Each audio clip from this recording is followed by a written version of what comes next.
France in April 1789 was in huge debt after getting thrashed by Britain in the Seven Years' War. After the failure of the Estates General and the dismissal of popular French finance minister Jacques Necker, Paris was in a state of revolutionary fervor. Fearing being overthrown, King Louis XVI called in the military to surround Paris, with most regiments being foreign mercenaries. A large French regiment was encamped at the Champ de Mars. In response, on the 12th of Paris, the council announced the formation of a bourgeois militia in which 48,000 enlisted. Fearing an attack by revolutionaries to procure arms, the RA General ordered the transfer of all gunpowder from the Hotel de Ville to the Bastille, a royal fortress. Early in the morning on 14th April, thousands of revolutionaries raided Hotel de Invalides, the military hospital for injured soldiers, and forced them to hand all their ammunition.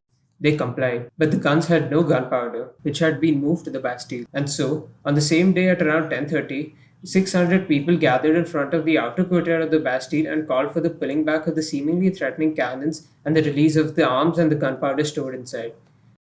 Now, the Bastille was governed by this man.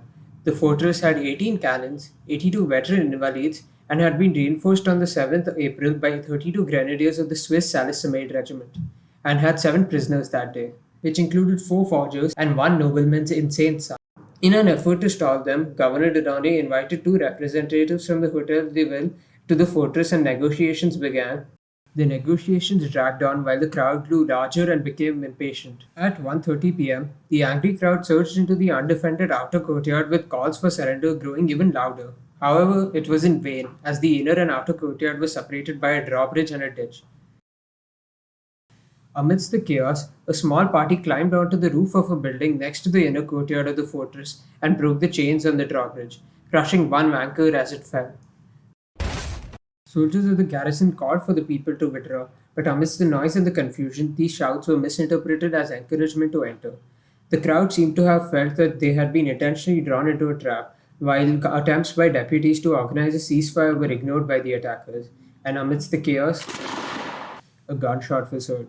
Gunfire began spontaneously, turning the crowd into a mob. The chief of the Swiss Salisamide regiment, in his first-hand accounts, notes that an indecisive Ledane was hesitant of engaging his entire garrison, but as the crowd grew more violent, all 114 defenders of the Bastille opened fire on the rioters.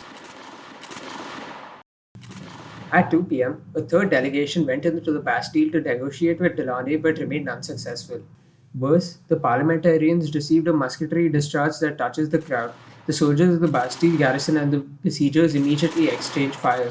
The negotiations are therefore closed, and it is clear that it's only by force that they intend to take the fortress. At 6:30, a mutinous detachment of 61 French guard, dragging 5 pieces of cannon and a mortar, arrive at the courtyard and hurriedly aim it at the drawbridge.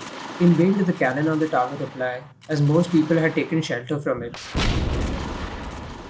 Immediately the crowd rushed to the Bastille, but the French guards formed a barrier beyond the bridge to prevent hundreds of people from rushing into the ditch.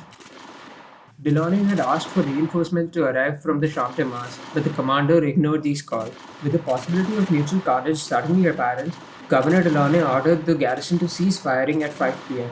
A letter written by Delaunay to explode the powder stocks held by the garrison if they were not permitted to evacuate the fortress unharmed was handed out to the besiegers through the gap in the inner gate. His demands were not met, but Delaunay nonetheless capitulated, as he realized that with limited food stocks and no water supply, his troops could not hold out much longer. He accordingly opened the gates, and the wankers swept in to take over the fortress at 5:30 p.m. The besiegers swept through the walls, the interiors, and the basement, seizing all ammunition they could find. They freed all 7 prisoners. They ultimately found the gunpowder next to the well of the Bastille. Overwhelmed, the defenders laid down their arms and surrendered. With them and Delaunay arrested, they were to be taken to the Hotel de Ville where they would stand for trial. As they were taken to the hotel through streets filled with Parisians, the chief of the Swiss Salisamide regiment noted. They were all throwing stones at them, even the women and the children, heckling for their deaths. 2 of his own soldiers had been lynched to death, and he himself was unsure whether he'll make it alive. Launay was stabbed repeatedly and died.